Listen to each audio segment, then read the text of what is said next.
et bienvenue sur Burny Buzz. Nous continuons notre série consacrée aux médiateurs numériques. Aujourd'hui, je reçois Philippe Denis et avec lui, nous allons parler éducation aux médias. Bonjour Philippe. Bonjour. Alors, pour commencer, est-ce que vous pourriez vous présenter rapidement, nous présenter un peu votre parcours, comment vous en êtes arrivé là où vous êtes aujourd'hui? Ah là là, c'est un long parcours. C'est un long parcours.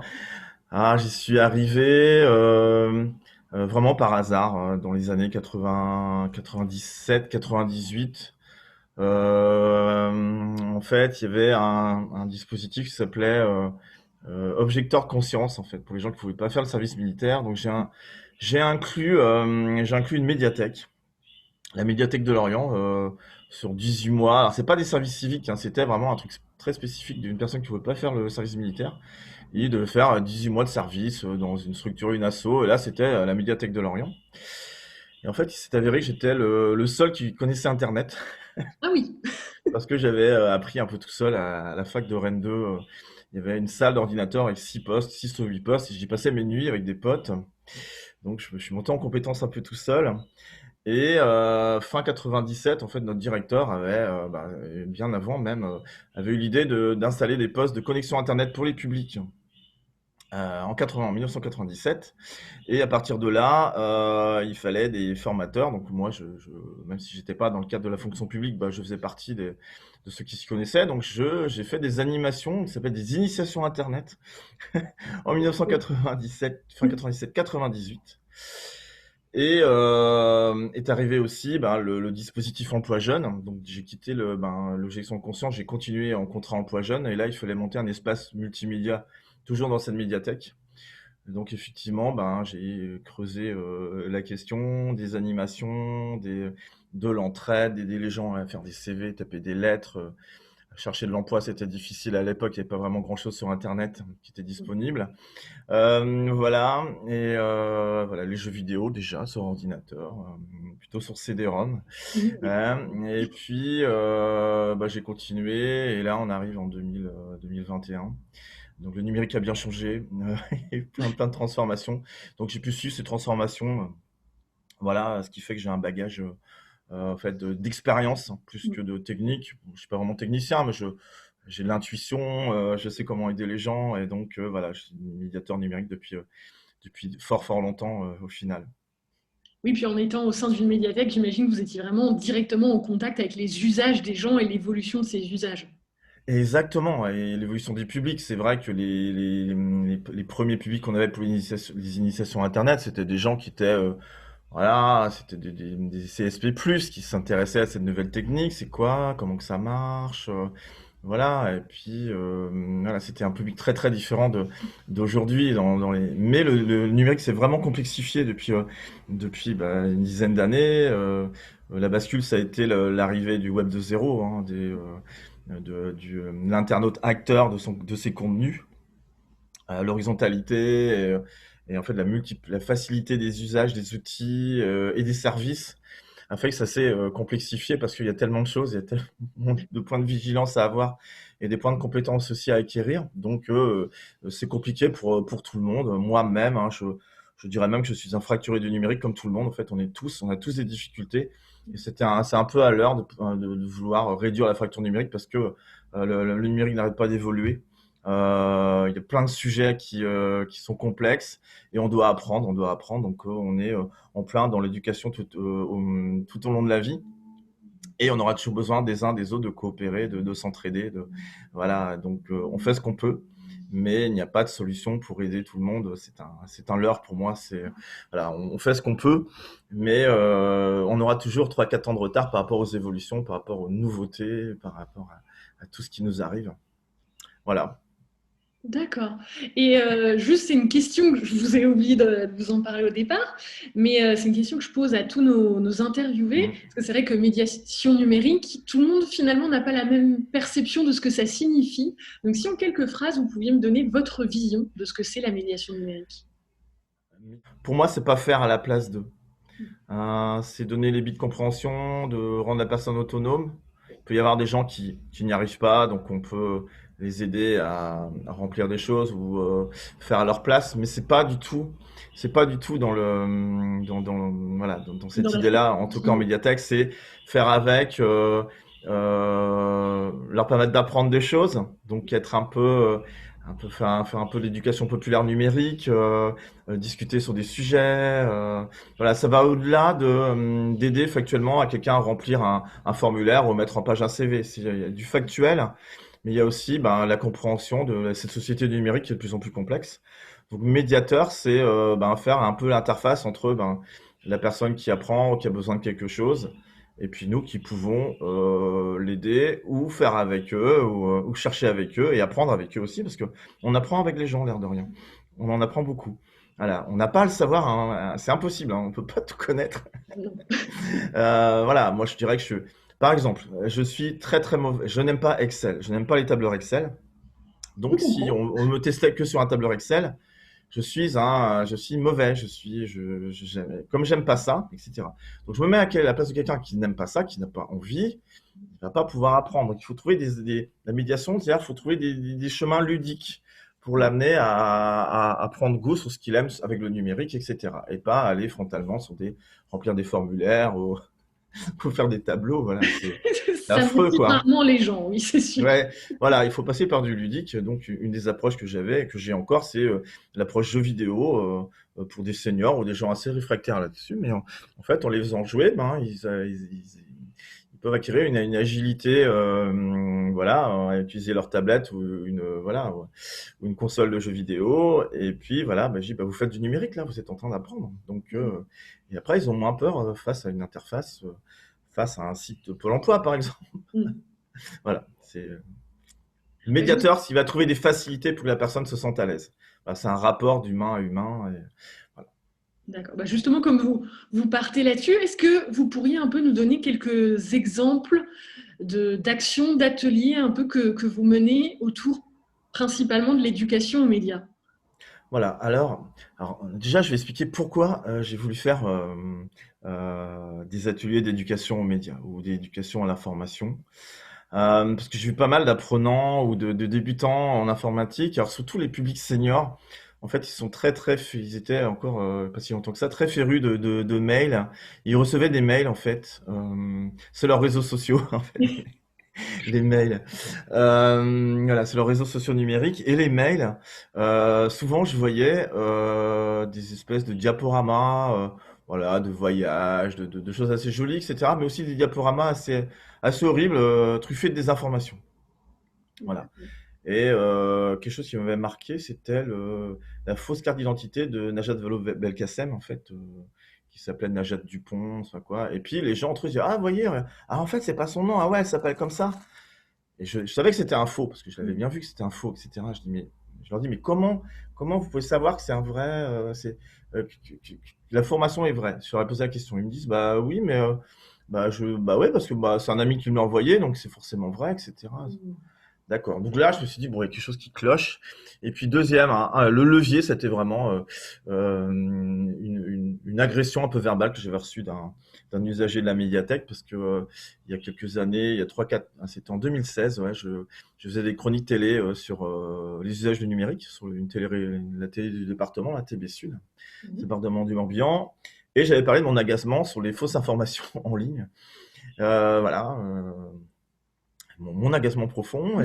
Qui peut se Et comprendre. j'avais donné une ressource en ligne de l'État, en fait, du gouvernement, je crois. C'était On vous ment, je crois, onvoument.fr, etc.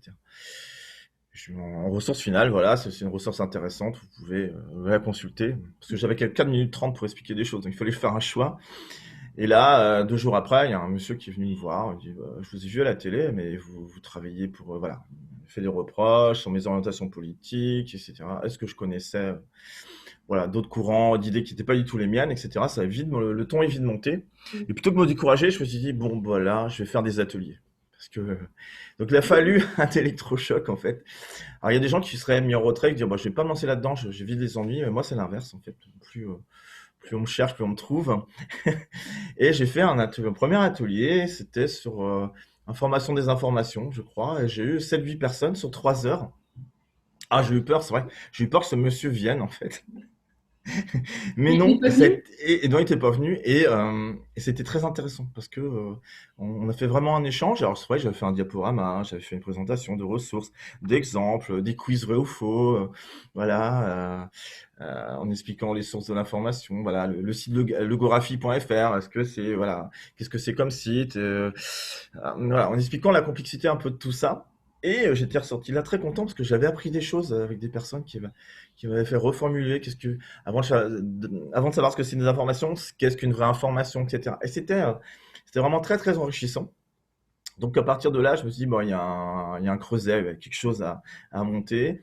Et c'est un sujet qui intéresse beaucoup de monde, finalement. Et la médiation numérique, ça doit être aussi des moments de débat, pas forcément de faire du factuel, à remplir des formulaires ou à apprendre à cliquer. C'est aussi parler de ces sujets, les représentations que peuvent avoir les gens sur plein de thèmes, mais surtout sur l'information. Et dès qu'il y a une fausse information, là, je peux expliquer pourquoi. Ben, vous voyez, c'est pas la bonne source. C'est quoi la source de l'information, etc. Donc ça a été voilà, le première expérience, c'était en 2016. Et donc depuis, régulièrement, on a 3-4 fois par an finalement, parce qu'on a plein d'autres sujets à proposer. En tout cas, l'éducation aux médias, je l'ai développé pour ma veille personnelle, mais je continue à le faire avec du public. Et surtout, ce qui a beaucoup plu, c'est que j'ai pu le faire aussi pour la fonction publique, le CNFPT. En fait, je fais des formations au niveau régional, au niveau Bretagne, sur ces sujets-là, donc plutôt pour les professionnels de l'animation dans la fonction publique ou de bibliothécaire.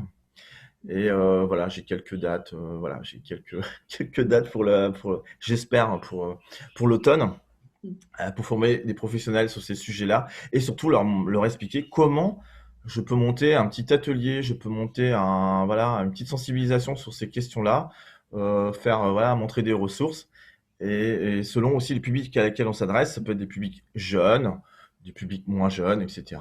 Et il y a eu des études qui ont montré que les personnes les plus âgées, c'était les personnes qui véhiculaient inconsciemment. C'est pas, il y a des gens qui véhiculent des fausses informations voilà, parce que ça leur fait Normaliste. plaisir et par idéologie, mais sans faire exprès, en fait, vont balancer, vont repartager des choses sans l'avoir vérifié. Donc pour éviter ça, on reprend un peu la base. C'est quoi une source de l'information sur Internet? C'est quoi les 3W points, voilà, l'adresse URL d'un site Internet? Et à partir de là, on peut déjà faire une première recherche. C'est quoi ce site? Qui c'est qui dit ça? C'est quoi son orientation? Est-ce que c'est objectif ou pas? Est-ce que c'est voilà, est-ce que c'est une opinion? Est-ce que c'est voilà, est-ce que c'est objectif? Et voilà. Donc J'imagine, parce que vous dites que justement c'est pour différents publics, j'imagine que les sources d'information ne sont pas les mêmes selon que vous ayez des seniors ou des jeunes et que du coup il y a un volet qui est tourné forcément autour des réseaux sociaux du coup. ouais, complètement. Après, il y a beaucoup de seniors qui se mettent aux réseaux sociaux, qui sont pas mal sur Facebook, et j'entends parfois dire, ah bah j'ai vu ça sur Facebook. Donc, quitte à croire que Facebook c'est un média, c'est un média social, mais c'est un agrégateur de tout plein de médias en fait. Oui, Donc, mais oui, c'est sur Facebook, mais qu'est-ce que c'était, qui a donné l'article? C'était l'article de qui? Voilà. Et voilà, et c'est plutôt voir la source à partir de là, les réseaux sociaux, mais voilà. Donc, effectivement, les seniors, on va plus parler des sources. Est-ce que c'est un article qui vient du Ouest France pour la Bretagne? Est-ce que c'est Le Monde? Est-ce que c'est, voilà, ou alors un média américain, ou alors des blogs d'influenceurs, etc. Et là, c'est plus compliqué de leur expliquer. Dire, là, c'est une personne qui a créé un site d'information ou c'est un collectif qui parle de ça. Mais là, c'est pas très objectif. C'est plutôt, voilà, idéologique ou défendant une cause, etc. Mais là, c'est bien, ça permet de mettre voilà, des définitions, de mettre des mots et de discuter sur tous ces sujets-là. Alors pour les plus jeunes, effectivement, il faudra faire des choses plus ludiques, voilà, sur les réseaux sociaux, qui c'est pareil, sur Instagram, qui est cet influenceur ou quelle est voilà cette chaîne YouTube, qui c'est qui est derrière. Ça peut être intéressant aussi de savoir, voilà, de partir de tel ou tel youtubeur, youtubeuse. Si voilà, donc ça c'est plutôt une opinion. Là, sur cette vidéo, cette personne n'a pas vraiment travaillé le sujet. Non, les pyramides n'ont pas été créées par des extraterrestres. Voilà, mais c'est des choses intéressantes en fin de compte, de les faire travailler là-dessus et surtout, repartir de la base, c'est-à-dire, bah tiens, on va prendre un téléphone, on va faire une mini vidéo, et puis dans le montage, on va faire un scénario dans le montage, c'est-à-dire qu'on va trafiquer la vidéo et faire une fausse information. Et pour montrer, ben voilà, vous voyez, tu as filmé ça, mais en fait, on va faire un discours qui est autre, et en fait, on va manipuler. Et c'est en manipulant qu'on se dit, bah, ah ouais, effectivement, il faut que je fasse plus attention. Bon, il y a peut-être des petits malins qui vont se dire, ah bah tiens, je vais faire la même chose, mais je crois qu'il faut partir de la base, de ce qu'est le montage vidéo, ou le Oui, montage le volet sonore, ça. technique est important Le aussi. volet technique est important, voilà. Donc, peut-être moins pour les seniors, parce que bon, ce sera plus factuel. Mm. Mais n'importe qui veut voilà, créer un contenu numérique de vidéo, d'audio, faut faire attention. Voilà, le montage est très très important.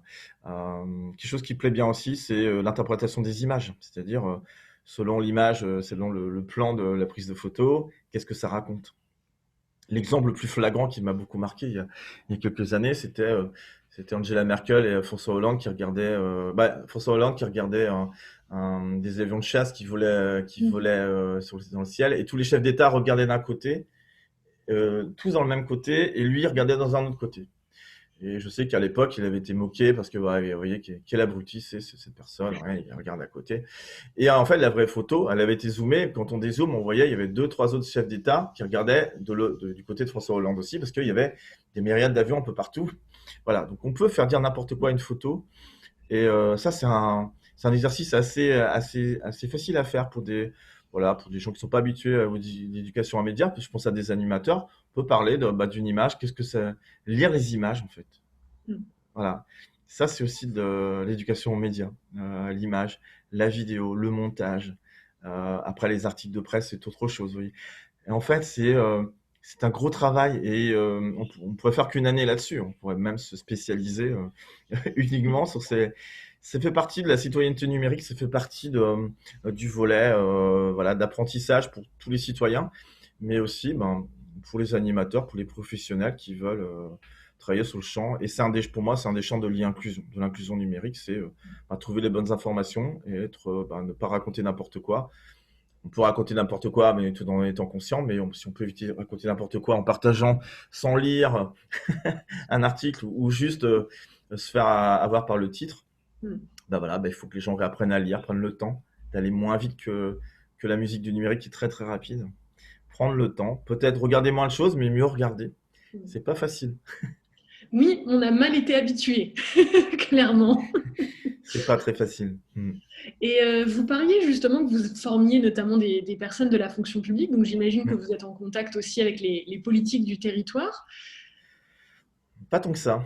non? Pas tant que ça, parce que les politiques de mon territoire en tout cas, n'ont jamais été attirées par ce qui était la médiation numérique. C'est Ok. pas le côté clinquant du numérique. Le côté clinquant du numérique, c'est la Startup Nation, c'est je crée de la plus-value économique, je crée des emplois, aider des... J'exagère, ouais, je m'en fiche, mais... Ouais. On ne Mais censure pas. aider des pauvres ou aider des gens qui ne savent pas et qui cherchent un truc sur Pôle emploi, c'est pas ça nous attire pas. Donc non, je n'ai pas forcément de visibilité au travers des politiques de mon territoire. D'accord.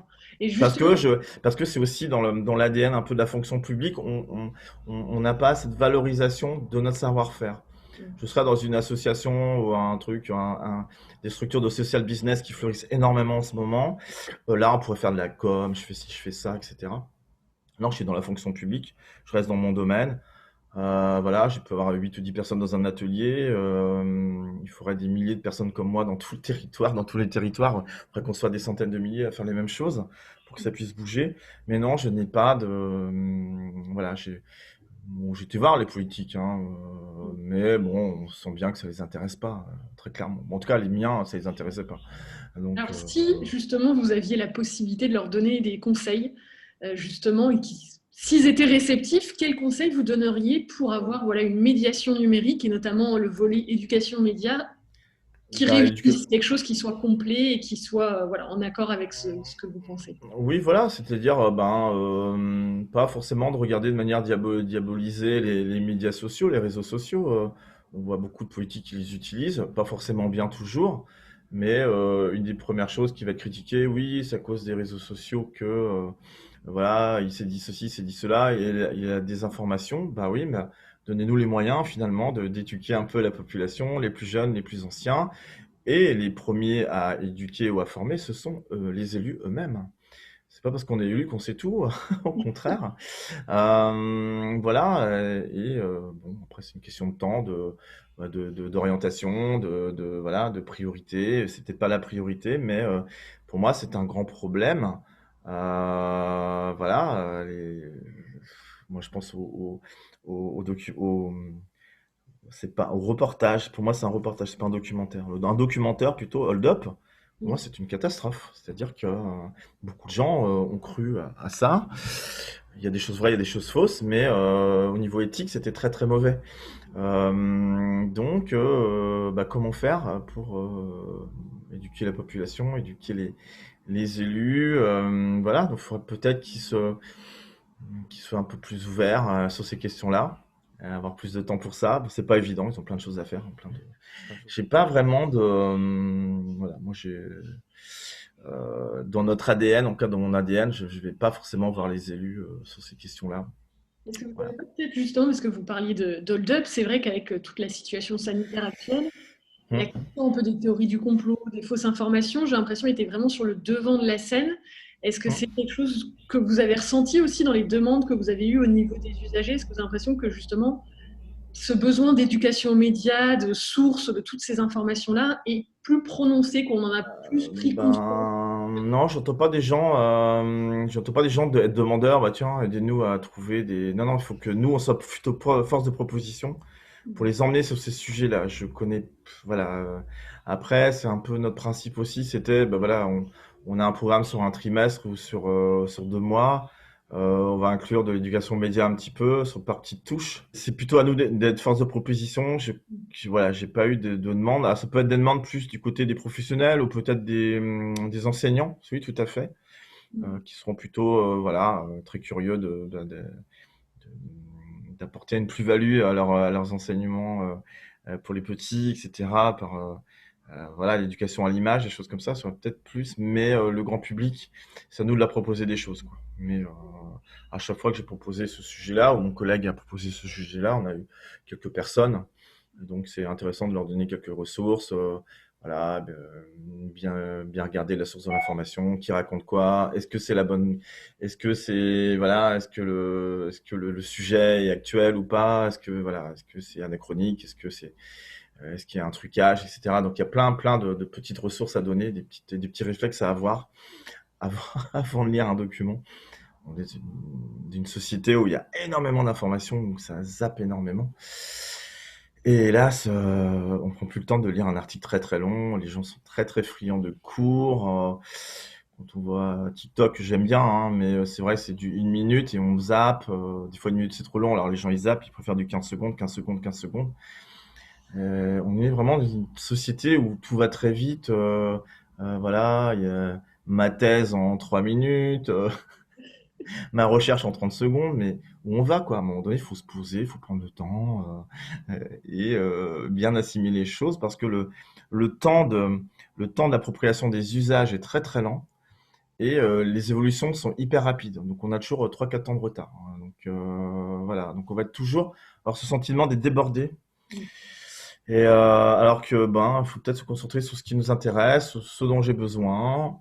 Et donc le médiateur doit être là aussi pour prioriser aussi des choses et proposer des choses qui peuvent être intéressantes pour tous les publics. Et un des gros sujets, pour moi, un des enjeux importants, c'est l'éducation aux médias et à l'information. Selon les publics que je vais avoir, soit des plus jeunes, des moins jeunes, des professionnels, ben, je raconterai pas la même chose évidemment.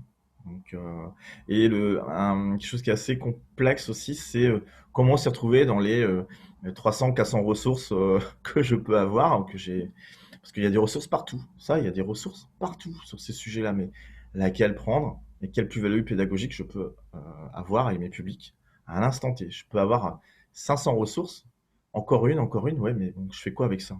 Je n'ai pas besoin. Je peux moi-même en créer aussi des ressources. Mais voilà. Après, il faut le faire comme on peut, voilà, et pas forcément se contenter du travail des autres, mais faire aussi au feeling et créer soi-même ses propres outils pour les publics que l'on a. Donc ça prend un peu de temps aussi, mais au moins on maîtrise son sujet. Alors, malheureusement, je crois que c'est un peu ironique parce que justement, on va bientôt manquer de temps à cause de Zoom qui limite la durée de l'interview. Du coup, je vais passer à la dernière question, histoire que Ouais. vous ayez le temps de bien y répondre. Justement, pour répondre au problème de fracture numérique auxquels sont confrontés quand même pas de nombreux Français, Ouais. le gouvernement a décidé de mettre en place des conseillers numériques, donc 4000 postes vont être créés. Quels sont Qu'est-ce que pour je... vous les avantages et les inconvénients de ce dispositif? Bah, les avantages, c'est pour moi, je vois pour ces futurs professionnels ou ces professionnels de se confronter à ce métier qui est très passionnant. Je leur souhaite du plaisir, de rencontrer des mondes, d'aider les gens. Moi, je me mets à leur place. Ça peut être une expérience très très positive. Alors, je crois que c'est pas forcément, ça peut être des gens de tous les âges, de tous les horizons, donc c'est très important. Ils peuvent se nourrir de leur terrain, donc voilà. Moi, je m'inquiète pour eux, c'est-à-dire qu'est-ce qu'ils vont devenir dans 2 ans. C'est-à-dire que c'est un contrat de 2 ans, très précaire, même pas au SMIC. Alors, ils sont à plein temps quand même, mais au SMIC, bon ben, je sais pas, moi, avec tout le pognon qui est balancé par l'État, on pourrait payer un peu plus les médiateurs. Enfin, c'est comme ça. Voilà, c'est conseiller numérique parce que j'ai l'impression que c'est des conseillers qui vont faire plutôt que l'inclusion numérique qui est liée à l'administration. Oui. C'est-à-dire que ça coûte 100 fois moins cher d'avoir une plateforme en ligne plutôt que d'avoir des vrais humains qui travaillent, qui sont payés. Donc, voilà, donc du numérique pour remplacer des humains, c'est une catastrophe. Donc moi déjà, à la base, je trouve ça atterrant et beaucoup de gens trouvent ça atterrant en fait que tout soit qu'en ligne. Il aurait dû avoir ce côté mixte en fait d'avoir quand même des guichets avec des humains pour les personnes qui n'ont pas envie d'aller sur Internet, puis ceux qui ont envie d'aller sur Internet ou qui savent le faire, ou qui peuvent être accompagnés par un voisin ou par des gens, ben voilà, on parle de la famille, on va sur Internet, par moment ça peut être intéressant. Mais se dire, bah tiens, il n'y a plus le choix, ben, on crée de l'exclusion sociale. Et les pauvres conseillers numériques, ils sont que 4000, il en faudrait 80 000, 100 000 sur 5 ans, sur 10 ans, vraiment des métiers pérennes. Alors je pense dans les 4000, il y en a qui vont tirer leur épingle du jeu, qui vont être recrutés par leur structure et qui vont pouvoir rebondir. Il y en a d'autres qui vont être très très déçus et qui vont pas trouver d'argent et de suite. Après, c'est quand même une semaine de 35 heures, donc il va falloir aussi qu'ils puissent proposer autre chose que ben, de l'aide au premier clic ou la première tablette ou voilà ou aller sur des sites dédiés à l'administration. Et moi, voilà, j'étais un peu déçu. Bon, moi, ça m'aurait intéressé de les former. Mm. J'étais légitime pour les former, mais bon, après, ça a été des grosses sociétés de social business qui ont eu le marché, voilà. Donc, les gens qui ont de l'expérience, il y a des centaines de personnes comme moi qui ont plein d'expérience. On aurait aimé former ces personnes-là pour leur montrer la vraie réalité de la médiation numérique Et et qui pas n'est être juste un pouce-bouton qui va être là pour faire la place d'eux. Alors, il y en a qui ne peuvent pas le faire, hein, d'aller sur le site d'administration, c'est compliqué, d'avoir les agréments, c'est compliqué. Ils vont le faire. Mais à un moment donné, ils ont envie de faire autre chose selon le territoire où ils seront, etc. Voilà, d'aider les gens, d'avoir un rapport humain. Après, ça peut être une découverte fabuleuse et il y en a d'autres qui vont se dire, finalement, je suis pas fait pour ça. Des fois, c'est parce qu'on rentre vraiment dans la vie privée des gens, on est dans leur.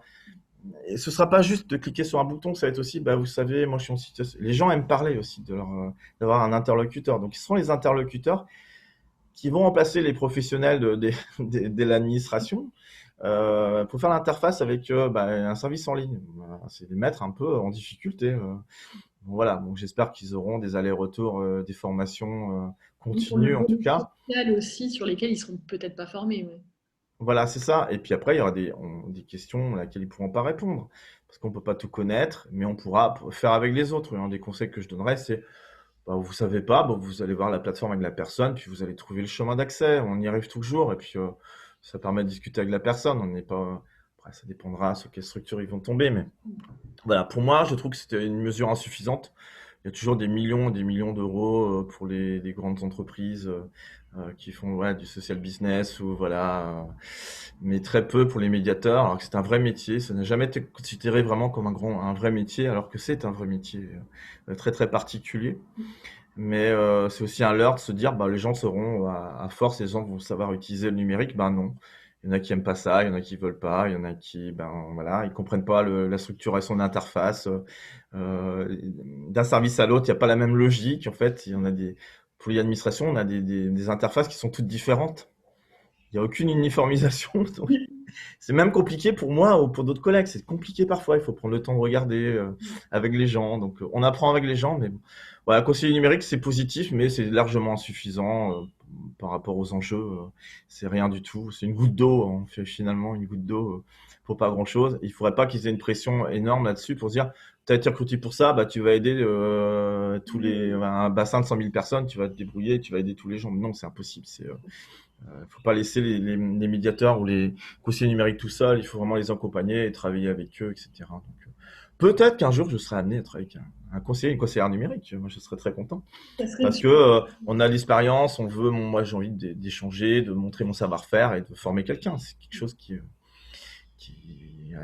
m'aurait beaucoup motivé, moi, en tout cas d'aider. En tout cas, sur le sujet de l'éducation aux médias, j'aurais bien fait une petite formation au conseiller numérique, mais je ne suis pas certain qu'ils iront aborder ce sujet. En tout cas, pas tout de suite. Peut-être que, Philippe Denis, merci beaucoup d'avoir pris le temps d'échanger avec nous. Avec nous. Ouais. ben oui, voilà, je suis parti un peu dans tous les sens, mais en fin de compte, c'est un métier où on fait vraiment beaucoup de choses. On a pris juste l'angle de l'éducation aux médias, mais voilà, donc c'est un métier qui mérite une reconnaissance et qui nous motive énormément en tout cas.